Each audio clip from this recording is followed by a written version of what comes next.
અંકલેશ્વરની ESIC hospital જેની ભરતી પ્રક્રિયા પર સાંસદ મનસુખ વસાવાએ લગાવ્યા હતા ગંભીર આરોપ, જેને લઈ ઈએસઆઈસી હોસ્પિટલ તરફથી અપાઈ છે પ્રતિક્રિયા। ઈએસઆઈસી હોસ્પિટલના મેડિકલ ઓફિસરે આપ્યું નિવેદન કે સાંસદ મનસુખ વસાવાના આરોપને લઈ તપાસ કમિટી બનાવવામાં આવી છે। તપાસ કમિટીના રિપોર્ટના આધારે કાર્યવાહી કરાશે।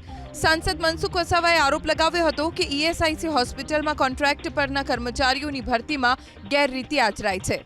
મનસુખ વસાવાનું કહેવું હતું કે કોન્ટ્રાક્ટ રિન્યુ કરવા માટે કર્મચારી પાસે 1 લાખ રૂપિયા વસૂલાય છે, તો નવા ઉમેદવાર પાસે 4 પગાર એડવાન્સમાં લઈ લેવામાં આવે છે।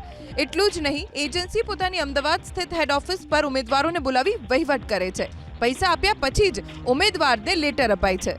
एमपी साहब ने अलग अलग सोशल मीडिया में जो स्टेटमेंट दिया है कि ईएसआई अस्पताल के कॉन्ट्रैक्ट रिन्यूअल में कॉन्ट्रैक्टर स्टाफ रिक्रूटमेंट के टाइम पैसे ले रहे हैं, उसके बारे में अब पता चला।